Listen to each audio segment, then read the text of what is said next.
I'm Captain Kirk. Fascinating. I'm a doctor, not a mechanic. Thank you, love you. Mwah. Most illogical. Aye, sir. Well, that was different. Yep, lousy, but different. Places, please. And here we go. Welcome, ladies, gentlemen, bears, travelers, and things, to episode 108 of the MuppeTrek Podcast. I'm Jarman. And I'm Steve. As always, we're here to compare, contrast, and confer about our two favorite franchises. Jarman, remind the good folks what those are. I love how your energy level was so different. It was not bad. It was like a NPR level. It's like pleasant. Yeah. Like I'm a host. We're going to talk about knitting. Oh, hey, let's talk some sweaty really balls. having a comeback. Knitting. We're talking about Muppets and Star Trek, and we do one-to-one reviews, The Muppet Show and Star Trek The Next Generation. And this week we have special guest on The Muppet Show, Jean-Pierre Rampal, and Star Trek The Next Generation episode, Where No One Has Gone Before. Ugh. So please, Steve, if you possibly can, tell us who this person, Jean-Pierre Rampal, is. What? You've never heard of Jean-Pierre Rampal? Jean-Pierre Rampal? No, I have not. Well, he was a French flautist who was famous. That's a great sentence right there. Yeah. He had his first public recital at age 16, but that wasn't really a big deal because he was already playing second chair in the Marseille Classics Orchestra. His father had first chair. He was chasing him. But his parents didn't want him to go into music. They wanted him to become a doctor. And he was in medical school for 3 years in France during the Nazi occupation. Wow. He was drafted and was going to be sent to do hard labor in Germany. And he ran away to Paris and went into hiding. And he secretly got into music school there. And he eventually ended up teaching at the same conservatory he had gone to. And after the war, finally, he got bigger. And he won tons of awards and accolades, and he traveled the world. And, okay, so you know how they have flute and piano recitals? Yeah. He was the first guy to do that.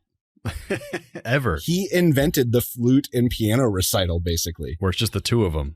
Yeah, because he had this partner. It was, if you read between the lines, they may have been lovers. But they were partners through much of their career, and one played piano and played flute, and they're always trying to find other people, and finally at one point they were just let's just do a recital with just us. And at the time it was no one had done that. But now it's everywhere. So he invented flute and piano stuff. Good for him. Yeah, good for him. And escaping the Nazis, pretty big deal. And then in 1958 he finally headed to the US, and he was widely popular on shows and toured from the 60s to the 80s, and at the height of his popularity in the U.S., he was performing between 150 and 200 concerts a year. Wow. Oh, yeah. So he was big-time stuff, but we have no reason.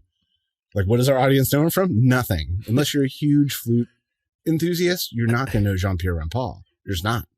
You didn't know I was a secret flautist, and I love flautist. Rampal. I have all his albums. It's true. I bought a pair of his shoes once. But what's he up to this week on The Muppet Show? Well, backstage, Piggy is upset that she has to do an act with Beauregard because she's all fancy in French. And that is until a real French person is there. And then suddenly it's revealed that Piggy doesn't know any French and she's a fraud. And then Jean-Pierre is rehearsing in his dressing room, and he's joined by a bunch of birds because apparently birds love flute and he loves birds. That was the backstage plot this week. Then as it was. Kermit introduces Jean-Pierre Rampal on stage, but first we get the Electric Mayhem singing Rockin' Robin, precariously perched in a tree. Kermit introduces Jean-Pierre, who performs a piece with Piggy with Rolf on the piano, and Frank Oz really has to push the limits of what Piggy's voice can do. Up next is Bear on Patrol, where Fozzie has arrested a car. Gonzo comes in to interpret, and Fozzie's nose is clamped in a really thin joke that is stretched far too long. Following this, we hit Veterinarian's Hospital, but instead of the normal announcer intro, we get a medley of hospital noises, which slowly culminate into a song. Marvin Suggs on the table hops up, forming a conga line with Rolf, Nurse Janet, and Piggy, eventually being joined by other injured patients. After this, we find ourselves at a French bistro where an accordion player serenades, and no one can stop from dancing, including plants and dogs and frogs and penguins and everyone. Muppet Labs comes to the stage with Dr. Bunsen Honeydew introducing an electric hammer, which just immediately hurts Beaker. Just an incredible amount. But luckily, Dr. Bunsen Honeydew, for like one of the first times, gets his comeuppance, and he gets one too. I noticed that. Yes. That was good. Muppet News Flash announces that the electric hammer is now on the loose, and then it shows up and also assaults the newsman.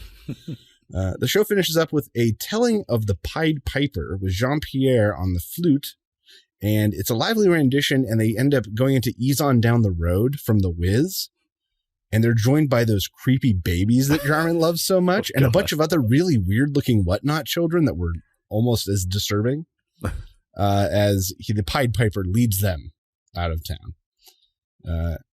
Kermit thanks Jean-Pierre Rampal. Piggy still doesn't speak French, and that is what we call the Muppet Show. Jarman, what did you think of this week's episode of the Muppet Show with special guest Jean-Pierre Rampal? Jean-Pierre Rampal. Jean-Pierre Rampal. I feel like they tried to make the most out of a pretty limited host because he's not an actor. He doesn't do characters. He's just French and plays the flute. So I thought they took those two concepts and really pushed them for all they were worth.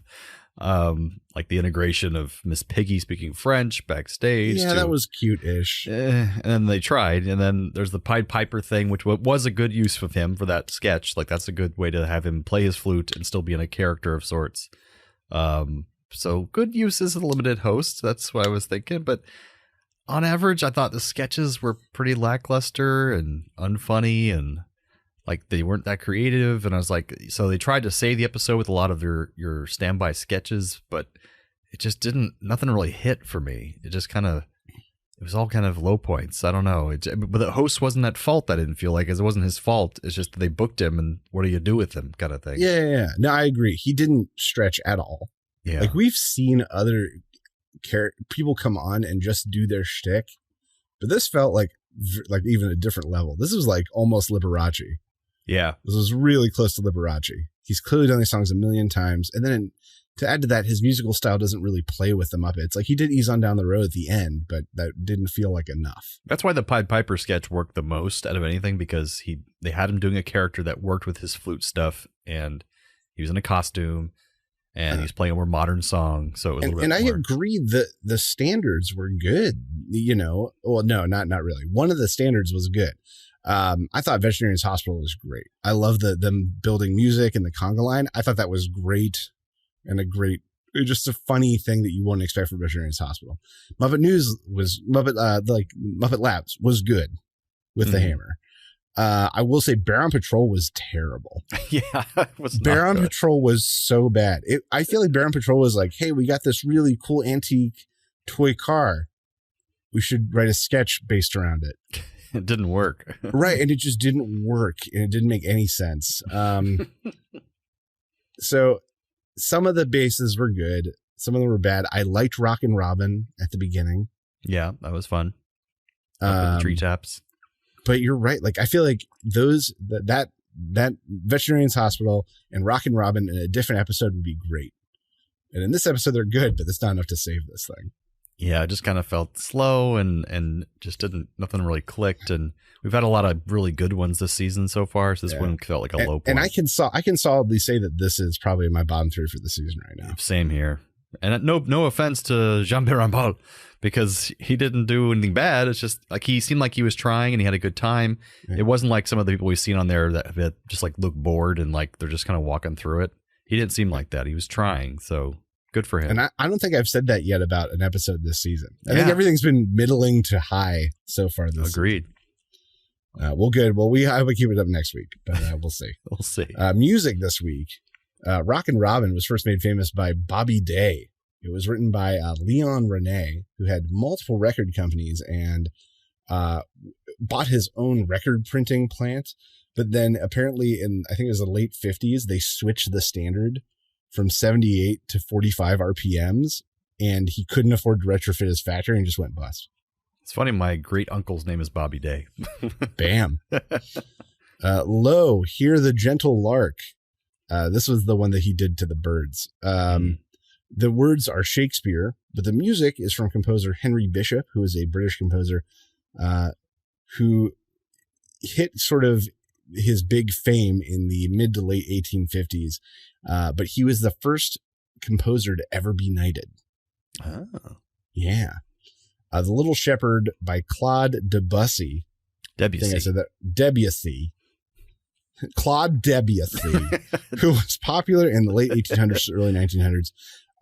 He was admitted to the Paris Conservatory at age 10. He was like a virtuoso and a prodigy, but he didn't hit his fame. Like, he didn't figure it out till he was 40. But he had this, everyone thought he was going to be like this crazy prodigy, and he just didn't quite hit it. Until There's hope for us yet. That's right. We could be like Claude Debussy. Debussy. He's on down the road from The Wiz, as mentioned. This actually spent 5 weeks at the #1 spot after it was recorded by the hot disco group Consumer Rapport. Oh, okay. Not report, rapport. Like the Colbert Report, yeah. Yeah. So what did you think was the best Muppeteering moment this week? Even though it was a pretty lackluster sketch for me, I'm going to give it to the French sidewalk number with the accordion player. There was a lot going on, a lot of trees and other Muppets, and they were all swaying at the same time, and it was all a huge set and everything. So it was an impressive technical number, but not with content. Was not impressive. It just kind of went on and it just did nothing. I'm going to give it to Rockin' Robin. I thought that the effect in the tree with all them being in different limbs and sort of the technicality of having that's true. Either the camera tricks they used to pull that off or the set they had to build to pull that off. Either one is impressive. Kind of blue screen, black screen effect thing they did must have done with that too. And I think they've done it before, but having like a clear frame of the tree, I think really helped them carry it off really successfully, where we have seen them not carry it off as successfully before. True. Just a couple times. Just a few times it's been rough. Yeah. So, Jordan, what happened on this week's episode of Star Trek The Next Generation? Well, we finally get out of this rut of 2 bad episodes in a row with one that's a more standard episode of Next Generation called Where No One Has Gone Before. I was about to say, this one's not bad. It's okay. It's all right. I'm not making any big claims about this thing. The Enterprise is set to meet up with a Mr. Kaczynski and his assistant. And apparently Mr. Kaczynski has been making waves recently because he's been able to increase the warp drive efficiency of a few other Starfleet vessels. So Picard and Riker are skeptical of this actually working on the Enterprise, but they let him on board because Starfleet's ordering them to do so. They want them to do the same thing with the Enterprise warp drive. So Kaczynski comes onto the ship with his assistant, who's this odd-looking and quiet alien guy. And Kaczynski is immediately revealed to be a huge pompous dick who thinks that he's a genius and everyone else is a moron. Kaczynski and his assistant get to work on the engines, and Wesley takes an interest in what the assistant is doing, so he sits down next to him, and he actually starts giving suggestions to the assistant, which very much impresses the guy. And suddenly the assistant begins to phase in and out of existence while holding onto his console, and the Enterprise is shot forward into an unknown part of a neighboring galaxy, traveling millions of light years in seconds. And Kaczynski is super impressed with himself because he thinks he did this, but Picard tells him to just redo the process so they can get back home. And Wesley tries to tell Riker that he saw this guy phase out of existence, the assistant, but it wasn't Kaczynski that did anything, but Riker won't listen to him. So they try to do it again. The Traveler phases again, but this time they are shot to a place beyond their knowledge of the universe, beyond everything. But that time, Riker saw the Traveler phasing as well, and the Traveler is drained by using his ability again, and he loses consciousness. Meanwhile, in this strange part of the universe, the thoughts of the crew can become reality.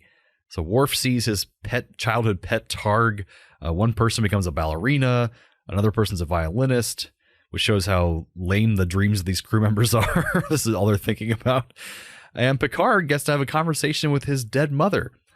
And Picard tells everyone on board then to be careful what they're thinking, because anything could happen if they think errant thoughts, something could go wrong. And he goes to the sickbay to have the Traveler revived. The Traveler apologizes when he wakes up and says he never meant to harm any of the crew, and that he's from a distant world and was using Mr. Kaczynski as a way to get on different ships and explore the Federation. And the Traveler says that he was able to make the ship travel such a huge distance using his thoughts to power the ship, and that even though he is dying, he will help them return to their own place in the universe. Much to Wesley's chagrin, he doesn't want anything bad to happen to this guy, his new friend. So before Picard can leave, though, the Traveler privately tells him that he's searching the universe for people like Wesley Crusher, and that he is a childhood prodigy, and that Picard should not tell him this, but nurture him so that his skills can grow. And Picard and the Traveler had the whole crew use their thoughts to help power up the Traveler's own thoughts so that he might have enough strength to send them home. And this effort's a success. They are sent home, but the Traveler phases out of existence entirely. And in the end, Picard gives Wesley a field commission to acting ensign so he can now officially work on the ship and enter the bridge without being yelled at. So, Steve, what did you think of Where No One Has Gone Before? Okay, some things I liked. Mm-hmm. I did love Kaczynski, the guest engineer. I thought that actor did very well. Yeah, me too. I love the pompous. I love the interplay between him and Riker, and the I loved getting to see the dynamic shift with Picard, like clearly not wanting to deal with this Starfleet crap, and him sending Riker to deal with it, and Riker having to be on his heels. Like all that was interesting dynamic. Yeah. That was cool to see. And some of the visual effects are really good this episode. The blue flashy zone was pretty darn good. It was pretty cool looking.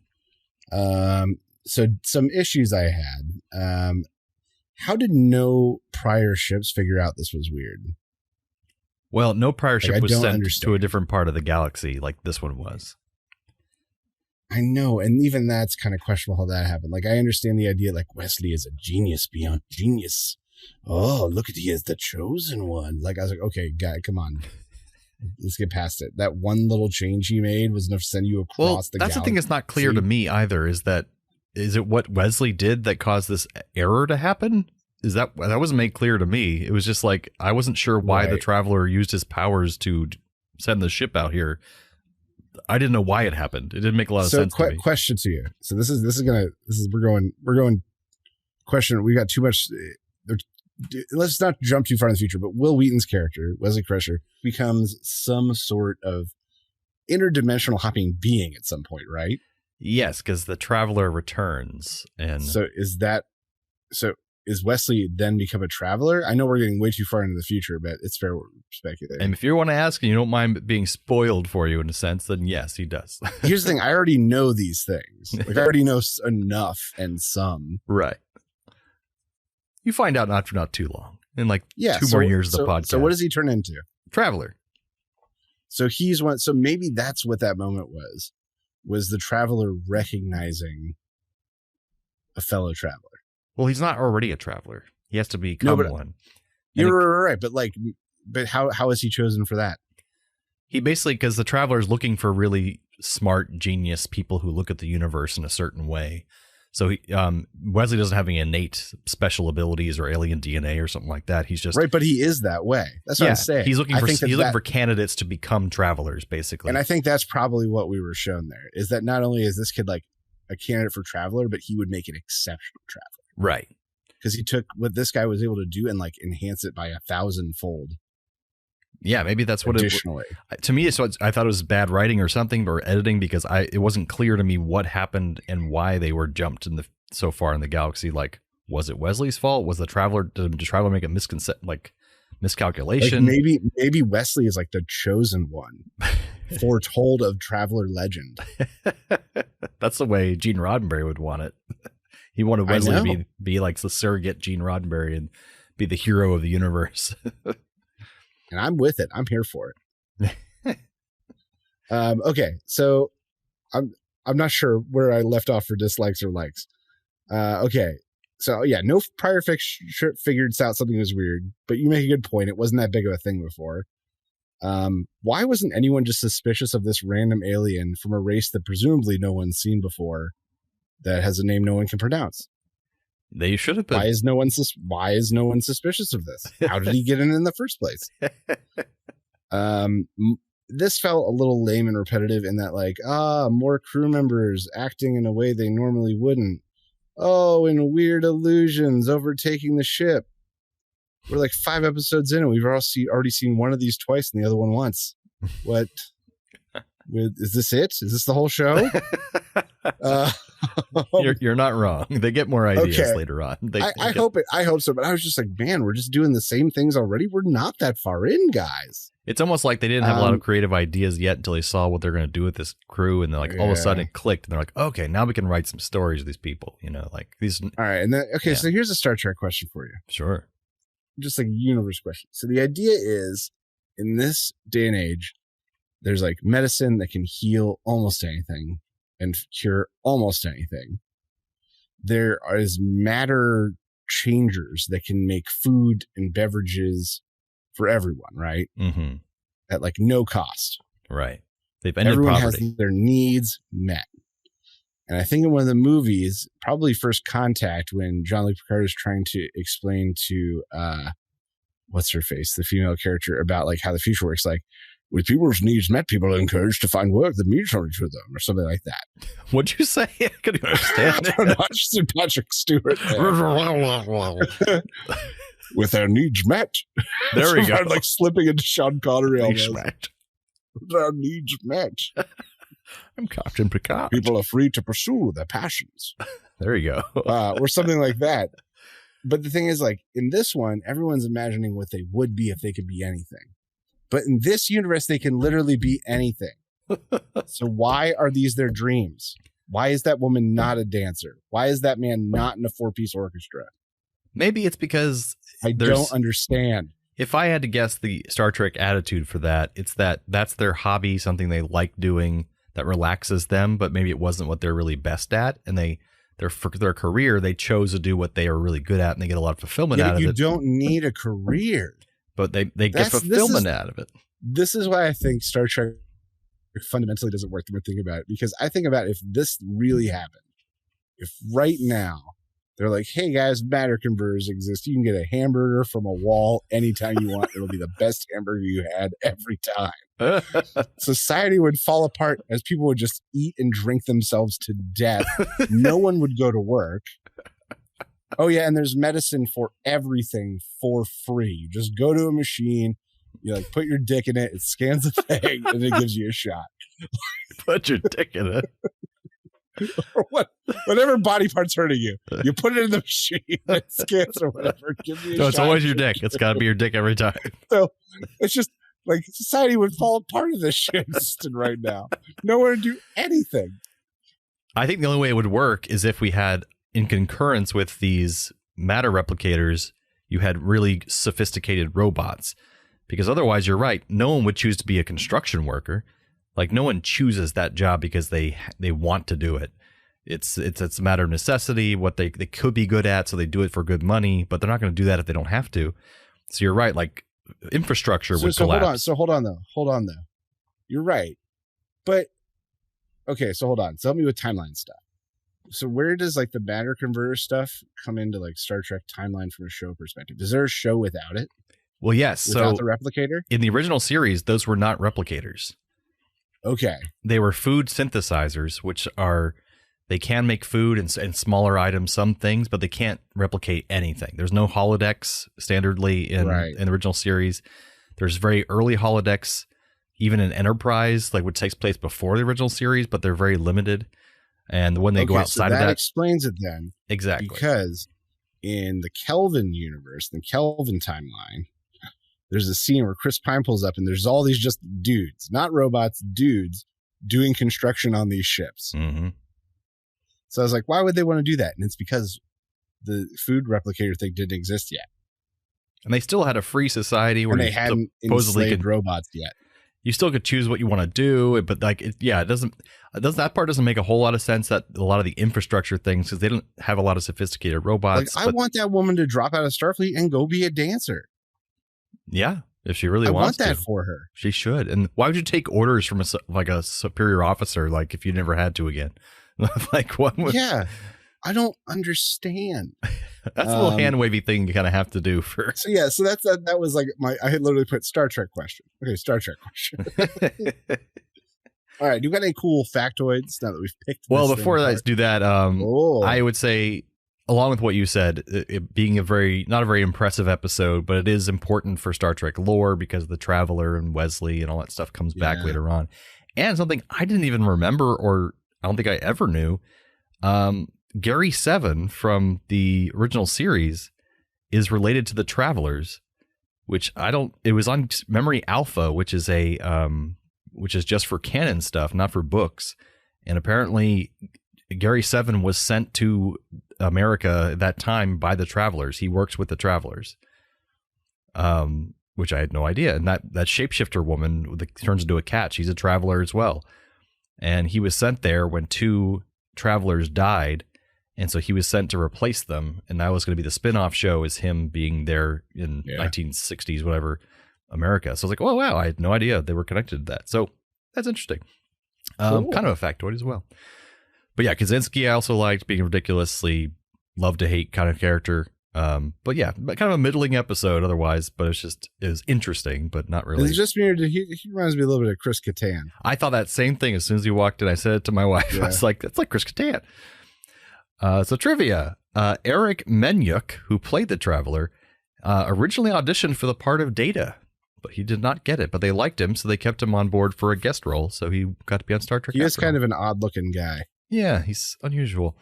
While shooting the scene where Riker tells Picard it wasn't him, it never was, it was his assistant, Jonathan Frakes had some difficulty saying that line and eventually could not say it without breaking into laughter.